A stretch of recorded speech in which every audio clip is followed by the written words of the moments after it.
آپ تو بڑے پیسفل قسم کے نان وائلنٹ قسم کے نوجوانوں میں سے ایک ہیں. آپ دہشت گرد کب سے بن گئے؟ کیا دہشت گردی کی آپ نے؟ آپ گھر کے بڑے ہیں, آپ کا کوئی بچہ, آپ کا کوئی بیٹا, آپ کا کوئی بیٹی کوئی غلط کام کرتا ہے, آپ اس کو سمجھانے کی کوشش کرتے ہیں, وہ نہیں سمجھتا, تو اس کا یہ مطلب نہیں آپ اس کو گھر سے نکال دیں گے. جو فیصلہ کرنے والے لوگ ہیں, جو فیصلہ کرنے والی قوتیں ہیں, ان کو یہ چیزیں سوچنا چاہیے یار. کیا آپ پہ بھی وفاداریاں تبدیل کرنے کے لیے کوئی دباؤ ڈالا گیا؟ مجھے لگتا ہے کہ شاید الیکشن کے بعد مجھے صرف اس لیے گرفتار کیا گیا, میری وفاداری ہی تبدیل کروانا چاہتے تھے. بار بار اسٹیبلشمنٹ کلیم کرتی ہے کہ ہمارا سیاسی عمل دخل میں ملک کے کوئی کسی قسم کا رول نہیں ہے. کہنے میں اور کرنے میں بڑا فرق ہے. جنرل باجوہ صاحب بڑے قابل احترام ہیں ہمارے لیے. انہوں نے بھی کہا تھا کہ آرمی نے ایز این انسٹیٹیوشن ڈیسائیڈ کر لیا ہے کہ اب ہم سیاست میں مداخلت نہیں کریں گے. جب انہوں نے یہ فیصلہ کیا اس سے پہلے تو مداخلت کرتے رہے. یہ جو ابھی ریسنٹ الیکشنز ہوئے ہیں ان میں ہم نے دیکھا ویڈیوز ہیں یار, پولنگ اسٹیشنز کے اندر ڈبے اٹھا کے جاتے ہوئے, لوگوں کو مارتے ہوئے, تشدد کرتے ہوئے. عوام کیسے مانیں گے کہ آپ جو کہہ رہے ہیں وہ بات درست ہے؟ پاکستان کی اکانومی ریوائیو کرنے کے لیے کون سی ایسی بنیادی چیزیں ہیں جس پہ آپ سمجھتے ہیں توجہ دینے کی فوراً ضرورت ہے؟ پوری باڈی میں کینسر پھیل چکا ہے, تو اس میں کوئک فکس تو کچھ بھی نہیں ہے, ٹائم لگے گا. 8 فروری کو لاکھوں نہیں بلکہ کروڑوں کی تعداد میں نوجوان, ہر طبقے سے بزرگ, خواتین ووٹنگ کا رائٹ جو ہے وہ استعمال کیا. میں سمجھتا ہوں 8 فروری کو پاکستان میں ایک خاموش انقلاب آیا. جو لوگ بے زبان تھے پچھلے کئی سالوں سے, جنہوں نے کبھی ووٹ نہیں ڈالا, اس کا بدلہ لینے کے لیے لوگ خاموشی سے گئے اور ووٹ ڈال کے آئے. پروونشل اسمبلی میں آپ اپوزیشن کے رول میں ہیں, کون سی ایسی چیزیں ہیں جن کو آپ پرائورٹائز کریں گے؟ اسٹوڈنٹ پالیٹکس, کیونکہ وہ ایک نرسری ہے. جب سے وہ نرسری بند کر دی گئی 80s میں, اس کو ختم کر دیا, تو تب سے لے کے ایک بڑا ڈاؤن ہل ٹرینڈ شروع ہو گیا ہمارے پالیٹکس میں. لیڈرز کا کام ہوتا ہے نا معاشروں کو بتانا اور یہ سمجھانا کہ کیا صحیح ہے کیا غلط ہے. ہماری لیڈرشپ نے تو خود اسٹوڈنٹس کو اس وائلنس والے کلچر کی طرف ملوث کیا, استعمال کرتے رہے ہمارے پالیٹیشنز. السلام علیکم, ویلکم ٹو کراس ایگزامینیشن. آج ہمارے ساتھ ایک ینگ, ڈائنامک اور کیریئر اورینٹڈ جو ہیں وہ پولیٹیشین ہے. آپ نے بیوروکریسی کا ایک بہت بڑا کیریئر جو ہے وہ سیکریفائز کیا اور ایک چھوٹی عمر میں ایک بڑا فیصلہ لیا کہ عوامی سیاست کو جوائن کر کے آپ عوامی خدمت کے جذبے سے ہی سیاست شروع کرنے آئے ہیں. آپ کا بیک گراؤنڈ جو ہے وہ ایکیڈیمک بڑا اسٹرانگ ہے. آپ سے بہت زیادہ لوگ جو ہیں وہ ینگ جنریشن بڑی انسپائر کرتی ہے, خاص کر جو لاہور کے شہری ہیں اور جو لاہور کے نوجوان حلقے ہیں, اور مور پرٹیکولرلی ایک بڑا امپورٹنٹ حلقہ ہے جہاں سے آپ الیکشن ابھی آپ نے ریسنٹلی لڑا ہے, اور آپ کی فیملی بھی جو ہے وہ پالیٹکس میں ہے. وہ رائیونٹ کا حلقہ ہے اور بہت بڑی بھاری مینڈیٹ کے ساتھ جو ہے وہ ذمہ داری عوام نے ان ہاسٹل سرکمسٹانسز میں آپ کو دی ہے. ہم اپنے پروگرام میں ویلکم کرتے ہیں احمد رشید بھٹی صاحب کو. احمد صاحب, ویلکم ٹو کراس ایگزامینیشن. آپ کا پالیٹکس میں جو ہے وہ ایک دم رجحان کیسے بنا؟ آپ نے سی ایس ایس کوالیفائی کیا, پبلک سروس میں گئے, کیا ہوا اتنی اچھی نوکری چھوڑ کے آپ کو ایک دم سیاست میں آنے کی کیا ضرورت پیش آ گئی؟ بہت شکریہ علی. سب سے پہلی بات تو یہ کہ نوکری کوئی بھی اچھی نہیں میں سمجھتا, میری ذاتی رائے ہے, کوئی اس سے اختلاف کرنا چاہے تو موسٹ ویلکم کریں. لیکن نوکری at the end of the day, working for somebody, I don't appreciate that at all. Even if it is a public service? It depends. It depends on the motives of the individual. Public service is the greatest job one can do, but most of the people here in Pakistan are not public servants. اب اس وجہ سے میں سمجھتا ہوں نوکری کی بات کرتے ہیں ہم, نوکری کو میں ذاتی طور پہ اچھا نہیں سمجھتا. اس کی وجہ یہ ہے کہ ایک تو اس میں گروتھ نہیں ہے. جب آپ ریٹائر ہو رہے ہوتے ہیں تو تب بھی آپ ایک نوکر کے طور پہ ہی ریٹائر ہو رہے ہیں. اس میں اس طرح کی گروتھ نہیں جیسی گروتھ ہے کاروبار میں, نہ ہی اس میں انڈیپینڈنس ہے. ایک بڑے مخصوص پیرائے میں آپ نے کام کرنا ہوتا ہے, کوئی انیشیٹو کی اجازت نہیں ہے, کوئی کریٹیوٹی کے لیے روم نہیں ہے. تو ایک مختلف ریزنز ہیں جن کے باعث میں کہتا ہوں کہ نوکری کو میں ذاتی طور پہ پسند نہیں کرتا, باوجود اس کے کہ میں نے 6-7 سال نوکری خود بھی کی ہے. سو ایمر, بیسکلی آپ نے یہ بڑا ہی امپورٹنٹ ایک نقطہ ہائی لائٹ کیا ہے. آپ نے آپ کی گفتگو سے جواب سے 2 چیزیں جو ہیں وہ فگر آؤٹ کی جا سکتی ہیں. ایک یہ کہ انڈیپینڈنس نہیں ہے, اور دوسرا یہ کہ پبلک سروس جس بنیاد پر, جس رجحان پر یا جس نیت سے جو ہے وہ پبلک سروس یا سرکاری ملازمت جو ہے وہ جوائن کی گئی, اس میں لمیٹیشنز بہت زیادہ ہیں. تو اگر یہی جو ہے وہ رجحان ہے تو پاکستان میں تو لاکھوں لوگ جو ہیں وہ پبلک سروس میں ہیں, تو کیا وہ اسی ایک کرپٹ سسٹم کا حصہ ہیں اور مجبوریوں کے تحت جو ہے وہ نوکری کر رہے ہیں, آگے بڑھ رہے ہیں؟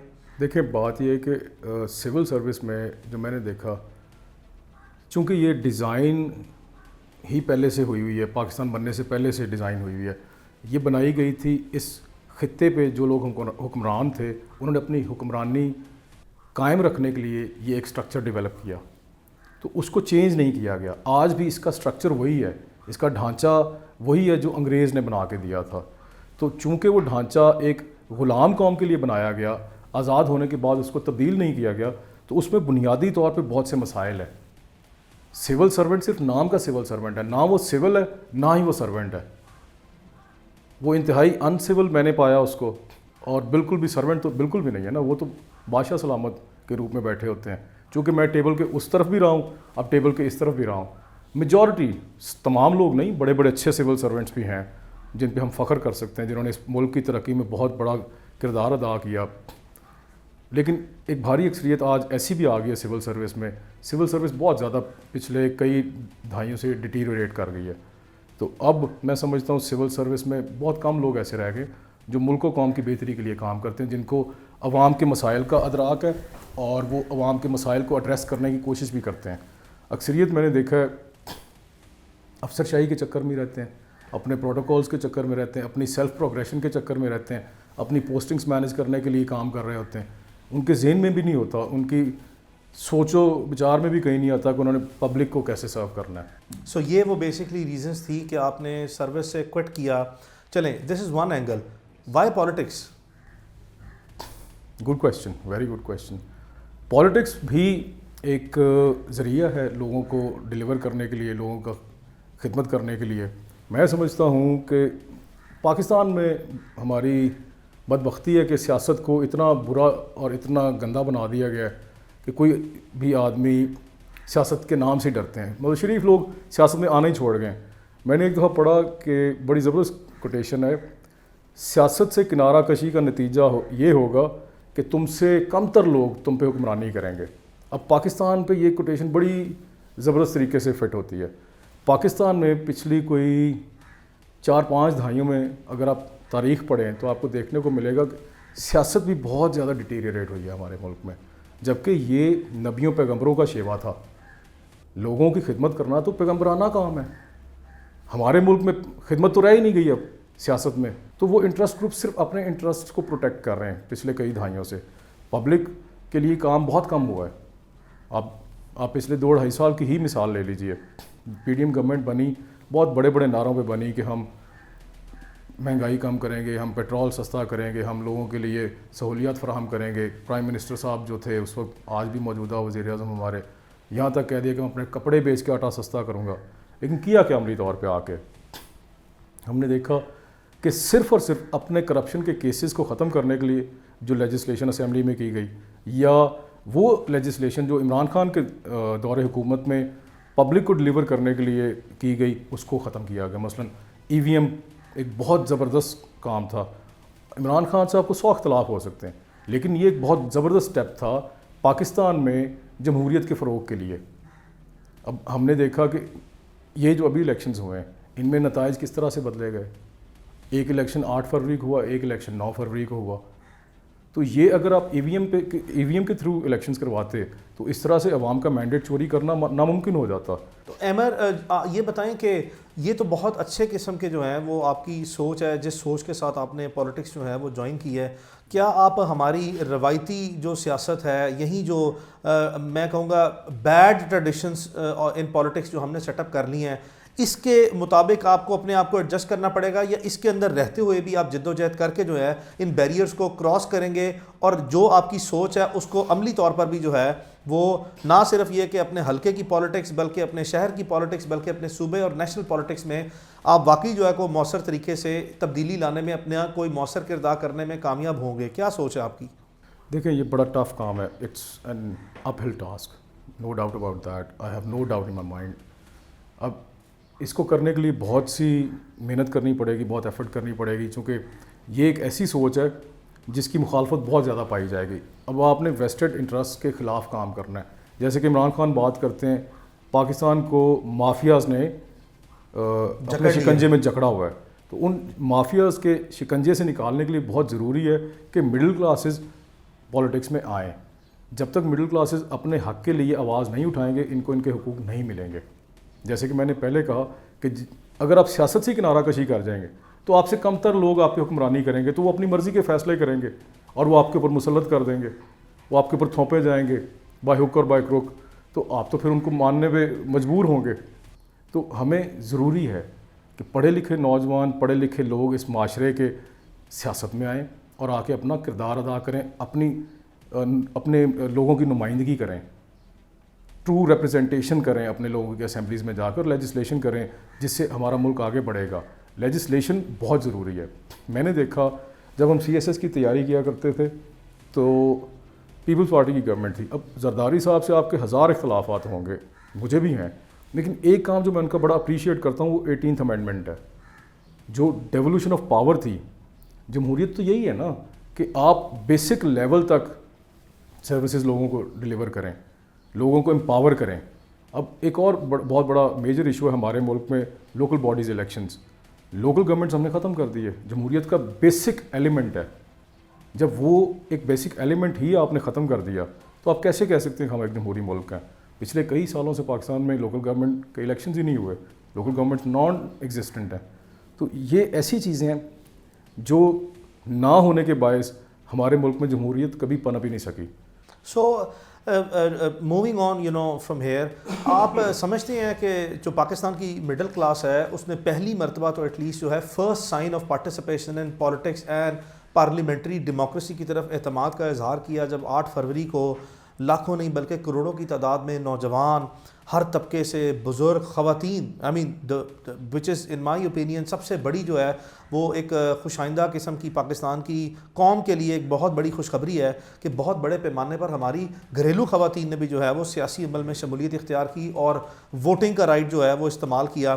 تو کیا آپ نہیں سمجھتے کہ اس کی ابتدائی سٹیجز پہ ہم آ چکے ہیں اور یہ آگے جو ہے جس طرح یہ معاشرہ اس وقت ڈیولپ ہو رہا ہے یہ آگے بڑھے گی؟ دیکھیے, میں سمجھتا ہوں 8 فروری کو پاکستان میں ایک خاموش انقلاب آیا. جو لوگ بے زبان تھے پچھلے کئی سالوں سے, جنہوں نے کبھی ووٹ نہیں ڈالا, جنہوں نے کبھی سیاست میں حصہ نہیں لیا, سیاسی عمل کا حصہ نہیں بنے, انہوں نے پچھلے 2 سال میں جو اس ملک میں ہوا وہ اپنی آنکھوں کے سامنے انفولڈ ہوتے ہوئے دیکھا. اس کا بدلہ لینے کے لیے لوگ خاموشی سے گئے اور ووٹ ڈال کے. میں اپنی مثال آپ کو دیتا ہوں. الیکشن سے ایک ہفتہ پہلے ہم کچھ دوست اکٹھے ہوئے ایک جگہ پہ, وہاں پہ مجھ سے میری رائے مانگی گئی کہ کیا خیال ہے لاہور سے ہم کتنی سیٹیں جیتیں گے. تو میں نے جو میری آنیسٹ اوپینین تھی میں نے اس کو بتایا, میں کہا میرے خیال سے شاید 1 یا 2 MPS کی سیٹ PTI جیت سکے گی اور MNA مجھے نہیں لگتا کوئی بھی جیتیں گے. اس کی وجہ کیا تھی؟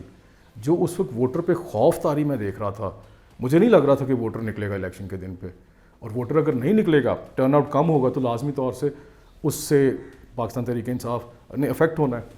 کیونکہ ہماری اسٹرینتھ ہی یہ تھی کہ ووٹر جتنا زیادہ نکلے گا, جتنا زیادہ ٹرن آؤٹ ہوگا, اتنے ہی ہماری جیت کے امکانات بڑھتے جائیں گے. تو مجھے اس وقت یہ لگ رہا تھا الیکشن سے ایک ہفتہ پہلے تک کہ لاہور سے ہم بری طرح سے ہاریں گے, لیکن میری توقع اور میری کیلکولیشنز کے برعکس ہوا. لوگ بھاری تعداد میں نکلے کیونکہ لوگوں میں غم و غصہ تھا. جو پچھلے 2 سال میں ہوا ہے پاکستان کی تاریخ میں ایسا پہلے کبھی نہیں ہوا.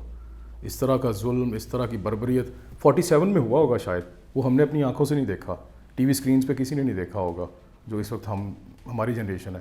لیکن یہ سب کچھ ہوتا ہوا ہم نے اپنی آنکھوں سے بھی دیکھا اور ٹی وی کی سکرینز پہ بھی دیکھا. تو جب آپ ظلم اور اس طرح کی زیادتی اور ناانصافی مسلسل ہوتے ہوئے دیکھتے ہیں تو پھر اگر آپ آواز نہیں اٹھا سکتے تو خاموشی سے ووٹ تو ڈال سکتے ہیں. اور یہی رائٹ لوگوں نے ایکسرسائز کیا 8 فروری کو جا کے اس ظلم اور بربریت کے نظام کے خلاف. 9 مئی ہوا پاکستان میں. آج تک جتنے بھی سیاستدان ہیں یا جتنے بھی اہل رائے لوگ ہیں وہ 9 مئی کی تو مذمت بھرپور طریقے سے کرتے ہیں, لیکن آج تک کسی نے 9 مئی کے بعد جو کچھ ہوا اس کی مذمت کی ہے؟ نہیں کی. کیوں نہیں کرتے ہم اس کی مذمت؟ 9 مئی کو لاہور میں ایک گھر ٹوٹا, نہیں ٹوٹنا چاہیے تھا. میں اس کی میں بھی مذمت کرتا ہوں, تب سے لے کے کرتے آ رہے ہیں. سارا پاکستان اس کی مذمت کرتا ہے. اس ایک گھر کے بدلے میں جو ہزاروں گھر توڑے گئے اس کی مذمت تو کسی نے نہیں آج تک کی. کیا وہ کسی کے گھر نہیں تھے؟ بالکل تھے. ان کی جو لوگوں کے گھروں کا 4 دیواری کا, چادر کا تقدس پامال کیا گیا, اس کی کوئی اہمیت نہیں تھی. اس کے بارے میں کسی نے آج تک بات نہیں کی. کیوں نہیں ہم کرتے اس کے بارے میں بات؟ ٹھیک ہے جو پہلے ہوا وہ بھی غلط ہوا, وہ اس کو کوئی ٹھیک نہیں کہہ سکتا. لیکن اس کے بعد ہزاروں گھر توڑ دیے گئے, اس کی بھی تو ہمیں مذمت کرنی چاہیے. اس کے کیسز رجسٹر ہو گئے, اس کے 1 سے زائد کیسز رجسٹر ہو گئے. اس کے بعد جو لوگوں کے گھر توڑے گئے, مثلا میرا اپنا گھر 3 دفعہ توڑا گیا, 3 یا 4 دفعہ شاید توڑا گیا. میں نے بھی درخواستیں دی, میں نے ریٹ کی ہائی کورٹ, میری تو آج تک کوئی ایک بھی FIR نہیں رجسٹر ہوئی. اسی طرح بے شمار لوگ ہیں لاہور میں, گجرانوالہ میں, سیالکوٹ میں, پورے پنجاب میں, بلکہ پورے پاکستان میں زیادتی اور ناانصافی تو سب لوگوں کے ساتھ ہوئی ہے. کسی ایک جگہ پہ مجھے بتا دیا آج بھی جاری ہے, قانون حرکت میں آیا ہو, آج بھی جاری ہے, مسلسل ہو رہی ہے. مجھے بتائیں کسی ایک جگہ پہ قانون حرکت میں آیا ہو, کسی ایک شخص کا مقدمہ درج کیا گیا ہو؟ ایسا بالکل نہیں ہوا.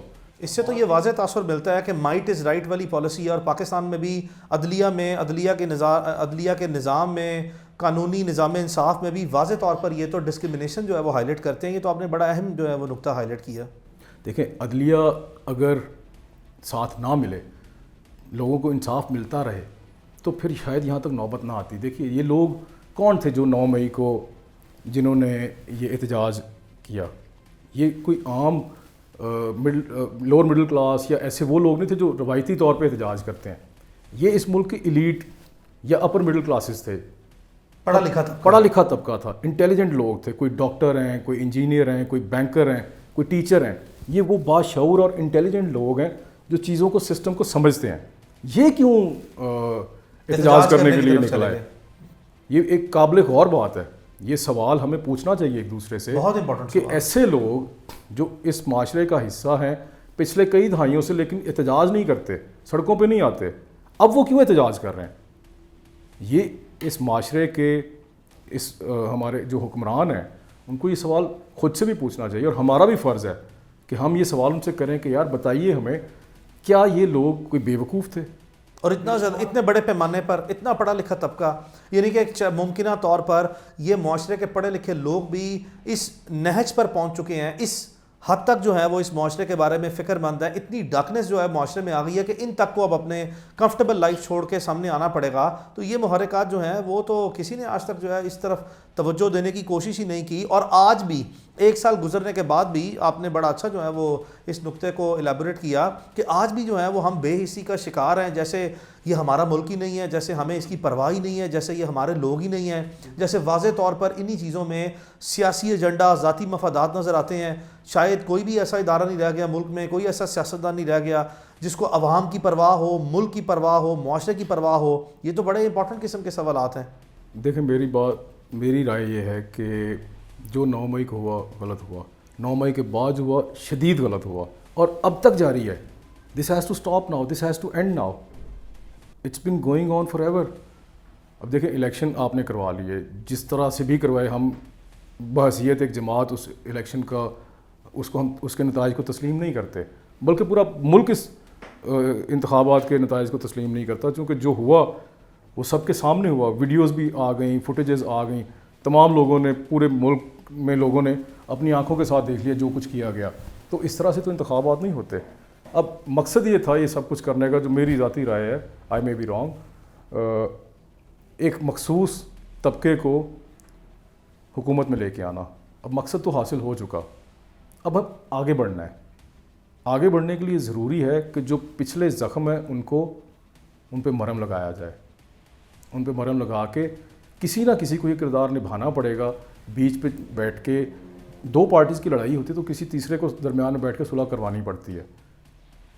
تو اب کسی نہ کسی کو بیٹھنا پڑے گا, دونوں پارٹیز کو لے کے ان کے درمیان بیٹھ کے صلح کروائی جائے, اس کو پھر آگے موقع دیا جائے. اب یہ پاکستان میں اتنے زیادہ بڑے بڑے ادارے, اتنے بڑے تھنک ٹینکس ہیں, اتنے بڑے بڑے لوگ ہیں, وہ کیا یہ چیزیں سوچتے نہیں ہیں؟ اور اگر سوچنے کے باوجود یہ نہیں کرتے جو چیزوں کی آپ نے نشاندہی کی ہے, تو کیا دیکھتے ہیں, کیوں نہیں ایسا کرتے وہ؟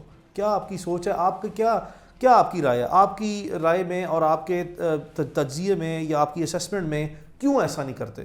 دیکھیں میری رائے کے مطابق ہمارا پورے کا پورا معاشرہ, جو ہمارا سوشل فیبرک ہے, وہ کینسرس ہو چکا ہے. جیسے ایک انسان کی باڈی میں کینسر گھس جاتا ہے, پوری ایک جگہ سے انٹر ہو کے پورے کے پورے, اگر اس کا بر وقت علاج نہ کیا جائے, پورے جسم میں پھیل جاتا ہے. تو مجھے تو یہی لگ رہا ہے کہ ہمارے ملک میں اس وقت ایک انسانی جسم میں جیسے پورے جسم میں کینسر پھیل جاتا ہے, اسی طرح یہ کینسر پورے ملک میں پھیل چکا ہے. تو اب ہم کسی ایک ادارے سے یا کسی ایک محکمے سے یا کسی ایک شخص سے یہ توقع نہیں کر سکتے کہ وہ سارے مسائل کا حل دے دے گا. یہ پورے کے پورے سسٹم کو اوور ہالنگ کی ضرورت ہے. نمبر 1 تو یہ کہ یہ سسٹم ڈیلیور کرنے کے لیے بنا ہی نہیں. یہ سسٹم بنایا ہی حکمرانی کرنے کے لیے گیا تھا, ہمیں غلام رکھنے کے لیے, ہمیں محکوم رکھنے کے لیے بنایا گیا تھا. کیونکہ 47 سے پہلے جو قوانین بنائے گئے وہ تو کسی آزاد ملک کے لیے نہیں تھے, وہ تو غلام قوم کے لیے بنائے گئے نا. تو ہم نے وہی سارا سسٹم, وہی سارا اسٹرکچر انہیریٹ کیا, تھوڑی بہت امینڈمنٹس کے ساتھ, پلس مائنس کے ساتھ. تو جب تک وہ سسٹم اوور ہال نہیں ہوتا, جب تک اس کو پیپل فرینڈلی نہیں بنایا جاتا, تب تک تو ایسے ہی چلے گا جیسے چلتا آ رہا ہے. تو یہ ہمارے ملک انٹیلیجنسیا کو سوچنا پڑے گا, اکیڈیمیا کو سوچنا پڑے گا کہ اس کے لیے ہم کیا بہتر سولوشنز دے سکتے ہیں. جب انٹیلیجنسیا یا اکیڈیمیا سوچتی ہے تو ہم دیکھتے ہیں کہ پنجاب یونیورسٹی کے پروفیسرز کو بھی نیب گرفتار کرتی ہے اور بالکل کلاک اینڈ شیم قسم کی پروسیڈنگ چلا کے ان کی تصدیق کی جاتی ہے. ہتھ کڑیوں میں 75 سے 80 سال کے سینئر پروفیسرز کو بھی جو ہیں وہ لے کے جائیں گے. ہم کس مینٹالٹی کے ساتھ جو ہے وہ آگے بڑھ رہے ہیں, اور کون یہ پہلا سٹیپ لے گا؟ جو آپ کی گفتگو ہے, آپ کی رائے ہے, یہ تو ایک بہت جیسے ہیرے موتی جو ہیں وہ آپ اس طرح کے آپ کے الفاظ ہیں یا اس طرح کی آپ کی سوچ ہے, لیکن عملی طور پر ہم دیکھیں تو ہم تو ایک بے حسی کا نقشہ جو ہے وہ بطور قوم, بحیثیت قوم جو ہے وہ پریزنٹ کرتے ہیں.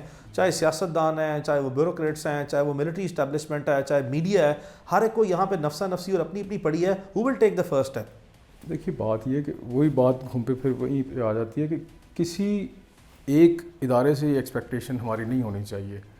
یہ بحیثیت سوسائٹی ہم نے ڈیسائیڈ کرنا ہے کہ ہم نے کس طرف جانا ہے. آیا دیکھیں سب سے پہلی چیز ہمیں یہ ڈیسائیڈ کرنے کی ضرورت ہے کہ ہم نے اس ملک میں نظام کون سا رائج رکھنا ہے. ابھی تک ہم یہی فیصلہ نہیں کر سکے کہ حکومت کرنی کس نے ہے, کہ گھر کے مالک نے حکومت کرنی ہے یا گھر کے ملازم نے گھر کو چلانا ہے. یہ فیصلہ کرنا بہت ضروری ہے. جب تک یہ طے نہیں ہوگا تب تک کوئی بھی مسئلہ ہمارا ریزالو نہیں ہو سکتا. اگر فرض کریں یہ آپ کا گھر ہے, میں یہاں پہ آپ کا ملازم ہوں, میں آپ کے گھر میں ہر بات پہ انٹرفیئر کرتا ہوں, ہر مسئلے میں جس سے میرا کوئی سروکار نہیں, جس سے میرا تعلق بھی نہیں ہے, اس میں بھی اگر میں بار بار مداخلت کرتا رہوں تو کتنے دن آپ برداشت کریں گے؟ مجھے میرے کام پہ فوکس کرنا ہوگا, آپ کا کام آپ کو کرنے دینا ہوگا. مائنڈ یور اون بزنس والی جو ہے وہ تھیوری ہے. دیکھیں سب سے پہلی چیز یہ ہے کہ جب تک ہم اپنے اپنے کام پہ توجہ نہیں دیتے, میں آپ کے کام کے بارے میں بڑا زبردست اوپینین دیتا ہوں, لیکن میرا اپنا کام تو مجھ سے ہو نہیں رہا, تو مجھے سوچنا چاہیے, اپنے گریبان میں مجھے جھانکنا چاہیے کہ بھائی میں کیا کر رہا ہوں. آپ تو بڑے پیسفل قسم کے, نان وائلنٹ قسم کے نوجوانوں میں سے ایک ہیں. آپ دہشت گرد کب سے بن گئے؟ آپ پہ گرفتاری کے مقدمے, آپ پہ دہشت گردی کے مقدمے دے کے گرفتاریاں کی گئی ہیں. کیا دہشت گردی کی آپ نے؟ میں سر ساری بات ہی ہماری اسی بات پہ ہو رہی ہے نا. دیکھیں اب آپ نے اتنے پڑھے لکھے لوگ, میں اپنی بات نہیں کر رہا, میرے جیسے ہزاروں لوگ ہیں جو جیلوں میں خوار ہوتے رہے, اب آپ نے ان کو ایک CRO بنا دیا. جب تک یہ پرچے, یہ مقدمات ختم نہیں ہوتے نہ ہم ٹریول کر سکتے ہیں, اور ہمارے اوپر ایک یہ ٹیگ بھی لگ گیا کہ ہم ٹیررسٹ ہیں.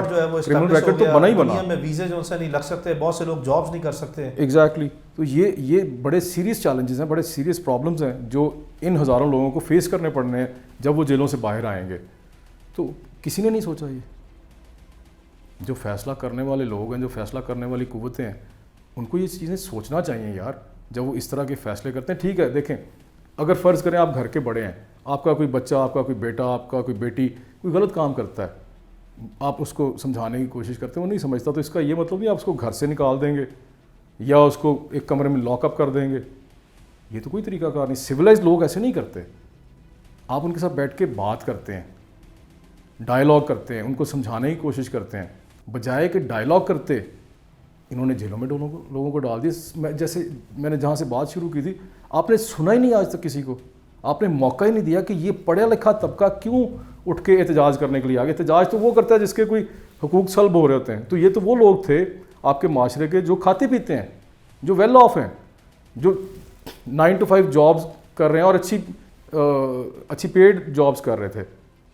عمر, آپ کا پاکستان تحریک انصاف کی طرف کیسے رجحان ہوا؟ آپ کا فیملی پولیٹیکل بیک گراؤنڈ ہے, کیا ایسی سوچ تھی, کیا ایسا نظریہ تھا کہ آپ PMLN میں نہیں گئے, PMLQ میں نہیں گئے, جماعت اسلامی, پاکستان پیپلز پارٹی یا باقی جماعتوں میں نہیں گئے, آپ نے پاکستان تحریک انصاف کا انتخاب کیا؟ کیا ایسی سوچ تھی؟ پہلی جو مین ریزن تھی, میری فیملی شروع سے ہی 2010-11 سے ہم تحریک انصاف میں تھے, لیکن میں نے کوئی اندھی تقلید نہیں کی. میں نے سوچ سمجھ کے فیصلہ کیا. جب 9 اپریل کو رجیم چینج ہوئی, اس کے بعد as a consequence of that I took this decision to join politics. اس سے پہلے میں اپنا اچھا خاصا الحمدللہ ویل سیٹلڈ تھا, جاب اچھی کر رہا تھا, بلکہ ہمارا ایک اپنا دوستوں کا اسٹارٹ اپ تھا برج لنکس کے نام سے جس میں میں کام کر رہا تھا. تو ایک دن جب یہ میں آفس میں بیٹھے ہوئے میں نے نیوز سنی, جو سارا کچھ ہوا ہماری آنکھوں کے سامنے اسکرینس پہ انفولڈ ہو رہا تھا, تو میں نے سوچا اس دن بیٹھ کے, اس رات کو بیٹھ کے کہ یار یہ کب تک چلتا رہے گا.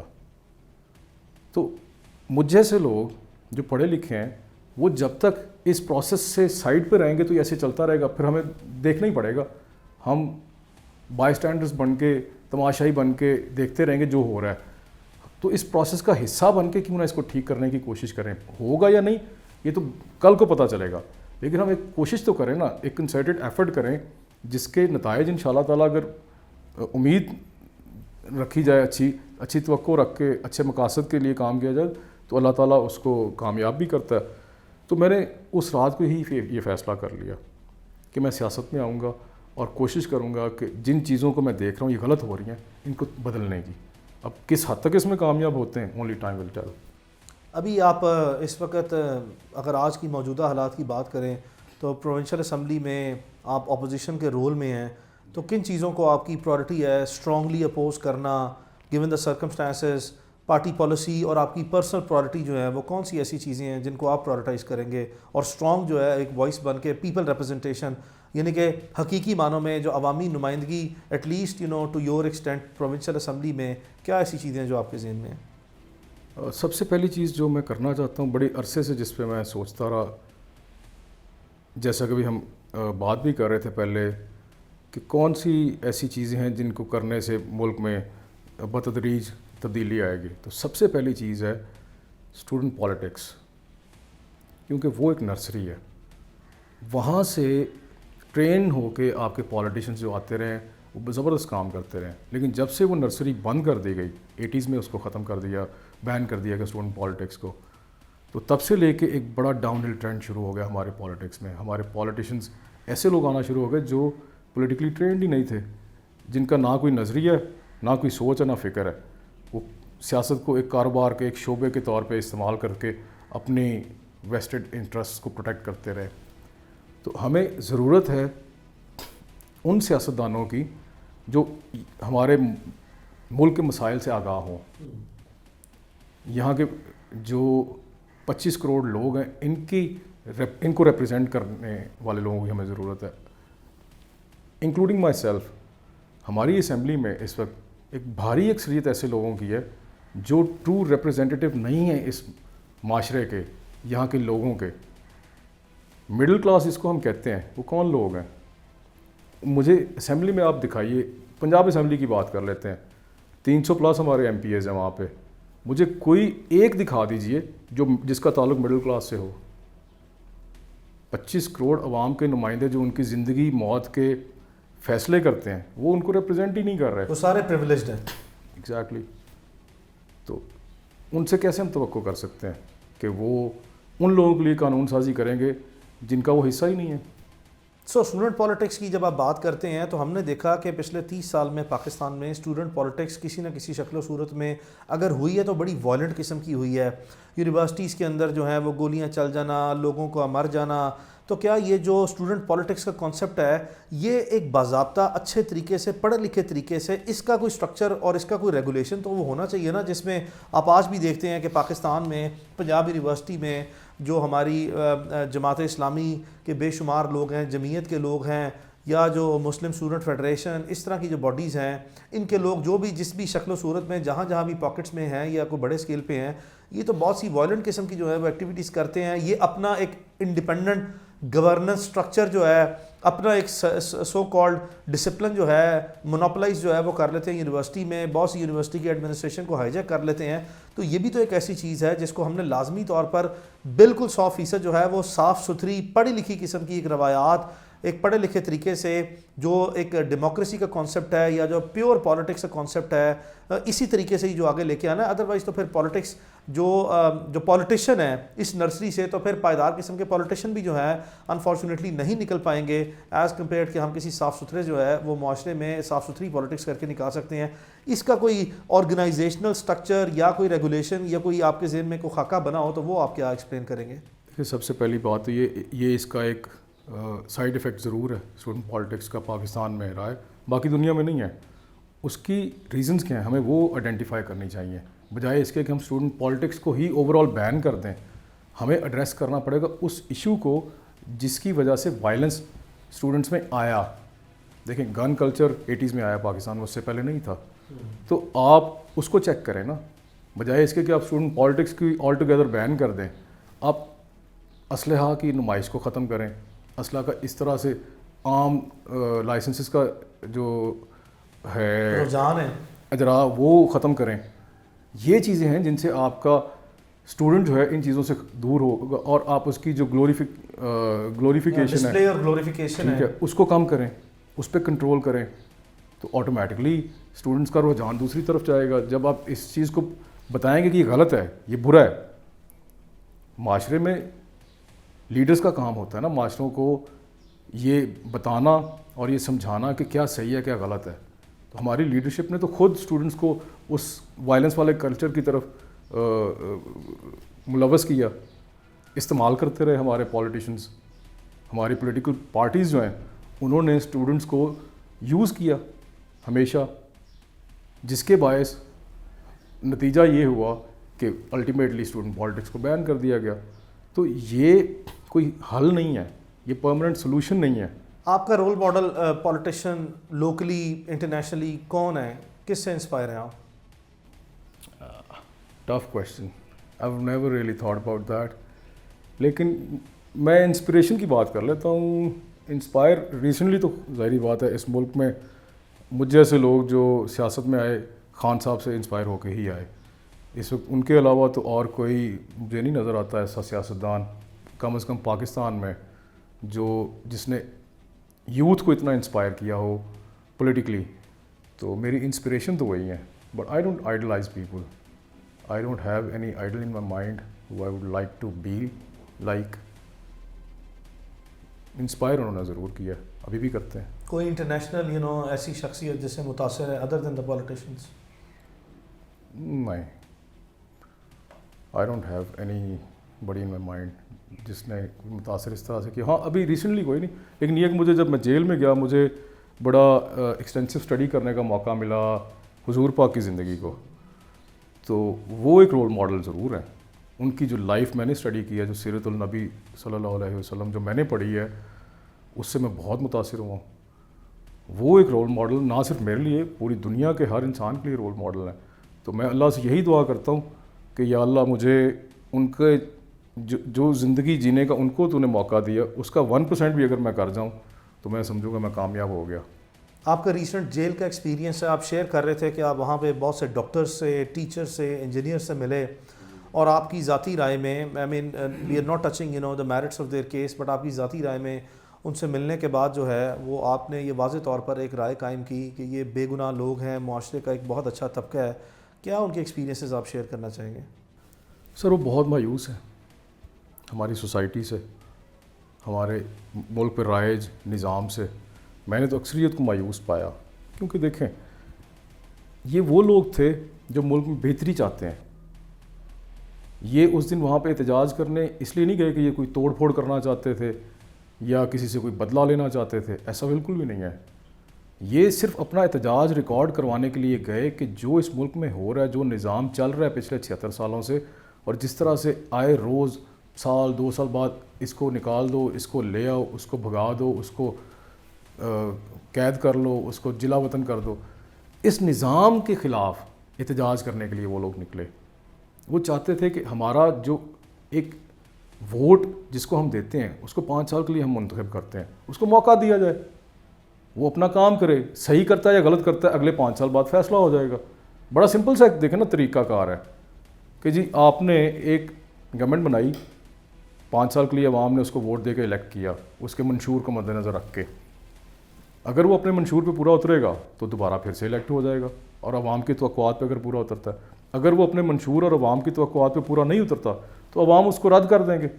تو ہمیں تحمل اور صبر اور بردباری کا مظاہرہ کرنا پڑے گا. تو بھٹی صاحب آپ یہ بتائیں کہ آنے والے سیاسی منظرنامے کو آپ کیسے دیکھتے ہیں؟ جو اس وقت 1 یا 2 مہینے بعد، چونکہ اس وقت آپ نے دیکھا 6 ججز کا ایشو جو ہے پاکستان میں عدلیہ کا ایک بہت ہاٹ ٹاپک ہے. تحریک انصاف آپ کی پارٹی جو ہے وہ واضح طور پر اسٹریٹ ایجیٹیشن کی طرف یا اسٹریٹ پروٹیسٹ کی طرف جو ہے مولانا فضل الرحمان، محمود خان اچکزئی، یہ تمام جماعتیں جو ہیں، جماعت اسلامی، یہ کہہ رہی ہیں کہ ہمارا مینڈیٹ سٹول کیا گیا ہے، نہیں واپس دیں گے تو ہم پھر ایک دفعہ جو ہے وہ سڑکوں پہ آئیں گے. اس سارے حالات میں حکومت تو پہلے ہی نہیں چل رہی، حکومت شاید چلنے کے قابل بھی نہیں ہے، معاشی حالات ابتر ہیں، سیاسی بے چینی ہے. آپ کو یہ منظرنامہ کیسا نظر آتا ہے سیاسی بدلتا ہوا؟ حکومت جو اس وقت بنی ہوئی ہے اس کے پاس کوئی لیجیٹمیسی نہیں ہے. It's not a legitimate government, it's an illegitimate government, کیونکہ مینڈیٹ چوری کر کے بنائی گئی ہے حکومت. اور یہ کوئی ڈھکی چھپی بات نہیں ہے. پہلے ڈھکی چھپی ہوا کرتی تھی، اس دفعہ تو بہت ہی ننگے ہو کے کسی بھی قانون کا، کسی بھی اخلاقی ضابطے کا پاس نہیں رکھا گیا جو اس دفعہ انتخابات کے نتائج تبدیل کرنے میں. تو اس طرح کی حکومت کے پاس کوئی کریڈیبلٹی نہیں ہے کام کرنے کے لیے. ہمارا بحیثیت ایک سیاسی جماعت یہی موقف ہے کہ یہ ایک انلیجیٹمیٹ گورنمنٹ ہے، تو ہم کیسے اس کو قبول کر لیں؟ ہم تو اس کو نہیں قبول کرتے. اسی طرح سے باقی اپوزیشن کی جو پارٹیز ہیں وہ بھی نہیں قبول کرتے. اور سب سے بڑھ کے ہم تو چلیں سیاسی جماعت ایک مخصوص طبقہ ہے نا اس معاشرے کا، جو باقی اس ملک کے لوگ ہیں، جو 25 کروڑ عوام ہیں، وہ بھی اس حکومت کو تسلیم نہیں کرتے. تو جب اس ملک کے لوگ ہی اس حکومت کو تسلیم نہیں کر رہے اور باقی ساری دنیا کی جو حکومتیں ہیں وہ بھی اس حکومت کو تسلیم نہیں کر رہے، تو یہ کیسے چل سکتی ہے؟ یہ کیسے فنکشن کرے گی؟ یہ تو زبردستی ناجائز طور پہ آپ کے اوپر مسلط کر دیے گئے کہ جی ان کو تسلیم کریں. تو پھر الیکشن کروانے کی کیا ضرورت تھی؟ پھر صرف سمپلی اناؤنس کر دیتے. یہ جو اربوں روپے اور اتنی بڑی ایکسرسائز کی گئی 8 فروری کو، ایک غریب ملک ہے نا، معاشی طور پہ بدحال ملک ہے، تو کیا ضرورت تھی اتنا پیسہ ضائع کرنے کی؟ نہ کرتے، اناؤنس کرتے جی فلاں فلاں لوگ اس ملک کے وزیر اعظم ہوں گے اور یہ ان کی کیبنٹ ہوگی اور یہ لوگ وزرائے اعلیٰ ہوں گے. لوگ تسلیم کر لیتے. کیونکہ آپ کا روب دبدبہ پچھلے 2 سال میں آپ نے اسٹیبلش کرنے میں بہت محنت کی. اس محنت کے نتیجے میں لوگوں نے قبول کر لینا تھا اور لوگوں کی ذہن سازی ہو چکی تھی. لوگ اس بات کو تسلیم کرنے کے لیے تیار تھے. آپ نے بیچ میں الیکشن کا موقع دے دیا لوگوں کا. الیکشن کیا ہے؟ الیکشن عوام کا ہوتا ہے، الیکشن کا دن عوام کا ہوتا ہے. عوام نے اپنی رائے کا اظہار کیا، اب آپ اس کو مانتے نہیں تو وہ احتجاج بھی نہ کریں. پھر اس پہ پہلے آپ ان کو ایک اپنا رائٹ ایکسرسائز کرنے کی آپشن دیتے ہیں، جب وہ ایکسرسائز کرتے ہیں پھر آپ کہتے ہیں کہ ہم اس کو نہیں مانتے. تو ایسے تو نہیں ہوتا. زور زبردستی کی بنیاد پہ آپ اگر یہ کر بھی دیں گے تو عوام تو تب بھی قبول نہیں کرے گی. اس ملک میں آئین ہے، چلیں برائے نام ہی صحیح. اس ملک میں جمہوریت ہے، برائے نام ہی صحیح. اس ملک میں چلیں ڈھونگ ہی صحیح، لیکن ہے تو صحیح. لوگوں نے تو ڈھونگ کو قبول نہیں کیا، یہ بھی کیسے قبول کریں گے؟ بنیادی طور پر آنے والے دن جو ہیں وہ ایک انتہائی دلچسپ دن ہوں گے. حکومت جو ہے وہ زیادہ سسٹین نہیں کر پائے گی. ابھی تو یہ دیکھنے میں آ رہا ہے کہ میاں نواز شریف صاحب کے ایک اسکول آف تھاٹ ہے ان کی پارٹی میں، جو کہ اب اپنی ایک گڈ کاپ بیڈ کاپ یا کیرٹ اینڈ اسٹک والی پالیسی پہ چل پڑا ہے. ہم رانا ثناء اللہ صاحب کو دیکھتے ہیں، میاں جاوید لطیف صاحب کو دیکھتے ہیں، ہم نے پچھلے دنوں شاہد خاقان عباسی صاحب کو دیکھا، مفتاح اسماعیل صاحب کو دیکھا، محمد زبیر صاحب کو، آصف کرمانی صاحب کو. یہ تمام لوگ ہیں. اور اب تو بلکہ the situation has graduated to another level، جہاں پہ ہم دیکھتے ہیں کہ بہت سے جو so called pro P M L N anchor persons ہیں، پاکستان کے میڈیا اینالسٹ ہیں، وہ بھی اب بہت زیادہ جو ہے وہ کرٹیسائز کرنا شروع کر دیا ہے اس سارے پروسیس کو، اور کہنا شروع کر دیا ہے کہ maximum P M L N جو ہے وہ تو 15 سے 18 سیٹیں جیتی ہیں. اور یہ انوکھی سی باتیں جو ہیں وہ حکومتی جماعت کی طرف سے نظر آنا شروع ہو گئی ہیں. تو کیا یہ اب آنے والے دن جو ہیں وہ واضح طور پر نظر نہیں آتا کہ حکومت بارگیننگ کر رہی ہے اسٹیبلشمنٹ سے کہ یا تو ہمیں، اگر آپ نے ڈھونگی رچانے کے لیے انلیجیٹمیٹ گورنمنٹ بھی حوالے کر دیا ہے اور آپ بلیک میل بھی کر رہے ہیں ہمیں کہ مینڈیٹ ہمیں نہیں ملا تو کنٹرول آپ کریں گے. یہ کیا چل رہا ہے؟ How do you see this is going to be developing? یہ تو تمام طرف سے کیوٹک سچویشن ڈیولپ ہوتی نظر آ رہی ہے. کیا دیکھتے ہیں آپ اس میں؟ پائیداری کیا حکومت مدت پوری کر پائے گی اس طرح؟ دیکھیں جن لوگوں کے آپ نے نام لیے، بڑے انتہائی ادب کے ساتھ مجھ سے تمام لوگ سینئر ہیں، بڑے ہیں، ہمارے لیے قابل احترام ہیں، لیکن وہ ایک محاورہ ہے اردو زبان کا، انگور کھٹے ہیں. تو جو لوگ نہ جیت سکے یا جن کو نہ جتوایا گیا وہ تو اب شور کر رہے ہیں سارے کہ انگور کھٹے ہیں. جنہوں نے جو چند لوگ ہیں جو واقعی حقیقی طور پہ پبلک مینڈیٹ لے کے جیتے بھی، باقی اکثریت ایسے لوگوں کے جن کو جتوایا گیا وہ تو کڑوا کڑوا تھو تھو میٹھا میٹھا ہپ ہپ کر رہے ہیں. تو میرے خیال سے یہ جو ہو رہا ہے اس وقت یہ نہیں ہونا چاہیے. دیکھیں، اگر ہم اس الیکشن کی بات، پاکستان میں عام طور پہ جو تجزیہ کار ہیں ان کی یہ رائے ہے کہ پاکستان میں شاید ایک الیکشن کہا جاتا ہے 70 کا یا شاید 70s کا کوئی الیکشن ہے، 70 یا 77 کا کوئی ایک الیکشن ہے جس کو تجزیہ کار کہتے ہیں کہ وہ صاف اور شفاف ہوا. forgetting which election it was. اس کے بعد پھر یہ کہتے ہیں بھٹو صاحب والا الیکشن تھا، اس کو کہتے ہیں جی بڑا وہ صاف شفاف تھا، لیکن اس کے نتیجے میں پاکستان 2 لخت ہوا. یہ بھی تھیوری جو ہے 70s کا، یہ شاید 70 والا 1970 کا. تو اب اس کے بعد جتنے الیکشن ہوئے تمام کے تمام الیکشنز کو ریگڈ کہا جاتا ہے.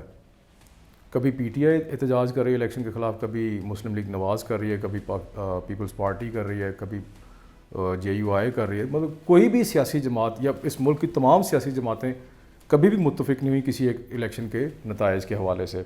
تو یہ بھی ایک لمحہ فکری ہے. ہمیں سوچنا پڑے گا کہ کیا ایسے محرکات ہیں، کیا ایسی وجوہات ہیں جن کے باعث الیکشن کے نتائج کو تسلیم نہیں کیا جاتا. لازمی طور پہ کچھ نہ کچھ تو غلط ہو رہا ہے، اور پچھلے کئی دہائیوں سے غلط ہو رہا ہے. تو کسی نے ایسا کیوں نہیں سوچا کہ اس کو ٹھیک کیا جائے؟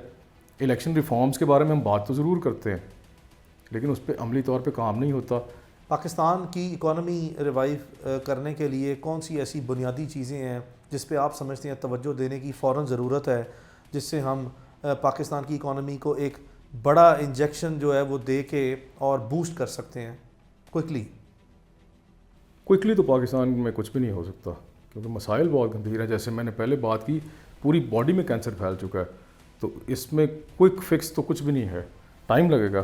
اور خاص کر کے اکانومیز ملکوں کی جو ہیں وہ کئی دہائیاں لگتی ہیں ان کو ٹھیک ہونے میں. تو سب سے پہلی چیز جو درکار ہے وہ ہے ایک ٹرو ویژنری لیڈر کی، جو مخلص ہو اس ملک کے ساتھ، اس قوم کے ساتھ. یہ بہت اہم چیز ہے. اس کے بعد باقی چیزیں آٹومیٹکلی فالو کرنا شروع ہوں گی. آئیڈیاز اور جو چیزیں باقی ہیں وہ بہت سے لوگوں کے پاس ہوتے ہیں، لیکن ان کو ایگزیکیوٹ کرنے کے لیے ٹرو لیڈرشپ کی ضرورت ہوتی ہے. جب تک وہ نہیں ہوگی تب تک کوئی مسائل ہمارے حل نہیں ہو سکتے. بے شک وہ اکنامک ہوں، پولیٹیکل ہوں، سوشل ہوں، سب مسائل کے لیے ٹرو لیڈرشپ ہونی بہت ضروری ہے. کہا جاتا ہے کہ بار بار اسٹیبلشمنٹ کلیم کرتی ہے کہ ہمارا سیاسی عمل دخل میں ملک کے کوئی کسی قسم کا رول نہیں ہے. ہم نے دیکھا کہ D G I S I جو ہیں وہ کہتے ہیں ہم اپنے آئینی رول کے اندر جو ہے کنفائنڈ رہیں گے. کیا عوامی طور پر پوری عوام کی نبض دیکھیں تو یہ باتیں جو ہیں وہ حقیقت کے قریب نظر آتی ہیں؟ دیکھیں، بات یہ ہے کہ کہنے میں اور کرنے میں بڑا فرق ہے. جنرل باجوہ صاحب بڑے قابل احترام ہیں ہمارے لیے، ہمارے x chief of army staff رہے ہیں. انہوں نے بھی کہا تھا کہ آرمی نے ایز این انسٹیٹیوشن ڈیسائیڈ کر لیا ہے کہ اب ہم سیاست میں مداخلت نہیں کریں گے. تو اس ایک جو ان کا کامنٹ ہے یا جو ان کا یہ ایک جملہ ہے، اس سے ہی واضح ہوتا ہے کہ جب انہوں نے یہ فیصلہ کیا اس سے پہلے تو مداخلت کرتے رہے. جی ہاں، ان کی پبلک سٹیٹمنٹ ہے کہ جی ایک پورے ادارے نے فیصلہ کیا کہ آئندہ سے کبھی ایسا نہیں ہوگا. ایک طرح کی ایڈمیشن تھی، ایڈمیشن آف گلٹ تھی، کنفیشن تھا کہ وہ اس سے پہلے تو مداخلت کرتے رہے. یہ جو ابھی ریسنٹ الیکشنز ہوئے ہیں ان میں ہم نے دیکھا ویڈیوز ہیں یار، لوگوں کی یونیفارم میں ویڈیوز ہیں، پولنگ اسٹیشنز کے اندر ڈبے اٹھا کے جاتے ہوئے، لوگوں کو مارتے ہوئے، تشدد کرتے ہوئے. تو ہم کیسے مان لیں؟ عوام کیسے مانیں گے کہ آپ جو کہہ رہے ہیں وہ بات درست ہے؟ ویڈیو ایویڈنس کو تو نہیں آپ ریفیوٹ کر سکتے. بدبختی یہ ہے کہ ہمارے ملک میں عدلیہ بھی بہت کمزور ہے. جیسا کہ آپ نے خود ہی ابھی ذکر کیا، ہمارے اسلام آباد ہائی کورٹ کے 6 ججز کا جو انہوں نے خط لکھے ہیں وہ ایک باقاعدہ چارج شیٹ ہے. وہ کیا ہے اس میں؟ کسی کے آپ رشتہ داروں کو اٹھا کے ان پہ تشدد کر کے ان کو مجبور کر کے فیصلے کروا رہے ہیں. کسی کے گھر میں آپ نے ویڈیو کیمراز لگائے ہوئے ہیں. تو یہ اس طرح سے تو معاملات نہیں ٹھیک ہوتے. نہ ہی اس طرح سے یہ تاثر جاتا ہے پبلک میں کہ ہم سیاست سے ہم نے کنارہ کشی کر لی ہے. آپ کی فیملی ایک پولیٹیکل فیملی ہے، کیا آپ پہ بھی وفاداریاں تبدیل کرنے کے لیے کوئی دباؤ ڈالا گیا؟ دیکھیں سر، بات یہ ہے کہ جب مجھے اب لگتا ہے، میں نے سوچا اس بارے میں کہ مجھے کیوں گرفتار کیا گیا 9 مئی کے 10 مہینے بعد، تو مجھے لگتا ہے کہ شاید الیکشن کے بعد مجھے صرف اس لیے گرفتار کیا گیا کہ میری وفاداری ہی تبدیل کروانا چاہتے تھے، کیونکہ میں رائے ونڈ سے جیتا، تو رائے ونڈ وہ حلقہ ہے جہاں پہ اس وقت موجودہ وزیر اعلیٰ صاحبہ کی بھی رہائش ہے، اس وقت موجودہ وزیر اعظم صاحب کی بھی رہائش ہے، 3 مرتبہ کے سابق وزیر اعظم میاں نواز شریف صاحب کی بھی وہیں پہ رہائش ہے، اور 1 مرتبہ سابق وزیر اعلیٰ حمزہ شہباز صاحب کی، پورے خاندان کی وہاں پہ رہائش ہے، میرے حلقے میں سارے لوگ رہتے ہیں۔ تو وہ کلیم کرتے ہیں، ان کا دعویٰ ہے کہ یہ ہمارا آبائی، ہمارا گھر کا حلقہ ہے، لیکن ایسا نہیں ہے حقیقت میں۔ حلقہ تو کوئی بھی کسی کی جاگیر نہیں ہوتی، یہ تو عوام کی مرضی ہے، وہ کس کو منتخب کرتے ہیں، کس کو اپنی نمائندگی کرنے کے لیے عوام میں بھیجنا چاہتے ہیں۔ تو میرے خیال سے وہاں کے لوگوں نے میرے حق میں فیصلہ کیا، جس کو چاہتے ہوئے یا نہ چاہتے ہوئے ان کو تسلیم کرنا چاہیے، لیکن بدبختی یہ ہے پاکستان میں نتائج کو مانتا کوئی نہیں ہے۔ تو 1 ہفتے بعد مجھے میرے گھر سے گرفتار کیا گیا۔ گرفتار کرنے کے بعد مجھ سے کسی نے کوئی ڈیمانڈ نہیں کی، یا نہ ہی مجھ سے کوئی اس بارے میں بات کی گئی کہ میں اپنی وفاداری تبدیل کروں، لیکن ہاں، جب میں الیکشن جیت گیا اس کے بعد بہت سے مختلف چینلز کے ذریعے مجھے اپروچ کیا گیا پارٹی چینج کرنے کے لیے، مجھے بہت سی آفرز بھی کی گئیں، منسٹری کی بھی آفر دی گئی، مجھے یہ بھی کہا گیا کہ آپ کو تاحیات یہاں سے ٹکٹ بھی ملے گی، یہ وہ جس طرح کی آفرز کی جاتی ہیں، لالچ دیتے رہے بہت سارے۔ تو میرا یہی جواب تھا، جس دن میں گرفتار ہوں، جس صبح، اس رات کو مجھے بہت کوشش کی گئی، بہت دباؤ ڈالا گیا، بہت کوشش کی گئی کنونس کرنے کی مختلف طریقوں سے کہ میں پارٹی تبدیل کر لوں۔ تو میرا ایک ہی جواب تھا کہ مجھے اللہ تعالیٰ نے عزت سے نوازا ہے، میں ضلالت کا سودا کیوں کر لوں؟ میں بڑا کلیئر تھا اس معاملے میں، بڑا ہی کلیئر تھا اس معاملے میں کہ میں پارٹی نہیں چینج کروں گا، چونکہ دیکھیں لوگوں نے مجھے تو ووٹ دیا ہی ہے، لیکن ووٹ کیوں دیا ہے مجھے؟ ایک خاص مینڈیٹ، ایک خاص منشور کے مطابق مجھے ووٹ دیا، تو میں اس کی اگر رسپیکٹ نہیں کروں گا تو میری بھی کوئی رسپیکٹ نہیں کرے گا۔ تو اس لیے میں بڑا کلیئر تھا اس معاملے میں کہ پارٹی کسی صورت نہیں چھوڑنی، اور اس وقت جن حالات میں ہماری پارٹی پھنسی ہوئی ہے، میں سمجھتا ہوں کسی کو بھی یار یہ زیب نہیں دیتا کہ مشکل وقت میں پارٹی کو چھوڑے۔ ٹھیک، اگر آپ کا پارٹی کے ساتھ کوئی اختلاف ہے تو وہ آپ اس وقت کریں جب آپ کا اختلاف ہے۔ آپ کے پولیٹیکل کیریئر کے کیا مائل سٹونز ہیں، کیا گولز ہیں جو آپ اچیو کرنا چاہیں گے؟ میرا تو ایک ہی گول ہے سر، چونکہ میں سمجھتا ہوں مقصد ربی تھا تعمیر جہاں کہ کام آئے انسان کے انسان۔ میں سمجھتا ہوں خدمت خلق سے بڑا کوئی گول نہیں ہے دنیا میں، نہ اس سے بڑی کوئی اچیومنٹ ہے۔ اللہ تعالیٰ نے میں نے زندگی میں جس چیز کی خواہش کی، اللہ تعالیٰ نے مجھے اس سے نواز دیا۔ تو اب میرے اوپر ذمہ داری عائد ہوتی ہے، میرا یہ خیال ہے کہ میں پے بیک کروں to the people of my country, جو اس معاشرے کی وجہ سے ہی ہوں نا میں جو ہوں، تو میرے اوپر ذمہ داری عائد ہوتی ہے کہ اس معاشرے کی بہتری کے لیے کام کروں، اور وہ میں جب تک ہوں انشاءاللہ کرتا رہوں گا۔ We wish you very best of luck in that and we expect a lot out of you. آپ جیسے نوجوان ہی انشاءاللہ امید کی جاتی ہے، ہم یقین رکھتے ہیں کہ آپ اتنا بڑا کیریئر سیکریفائز کر کے ایک ریئل کیریئر کی طرف آئے ہیں، اور اللہ تعالیٰ آپ کی یہ خواہشات کو پورا کرے۔ آپ کی ذمہ داریاں بہت بھاری ہیں، ہم یقین رکھتے ہیں کہ آپ ہماری امیدوں پر پورا اتریں گے۔ Thank you for your time, it was a very meaningful conversation, it was a very productive session and we look forward to have more inshallah productive sessions in future. Thank you. Thank you for having me.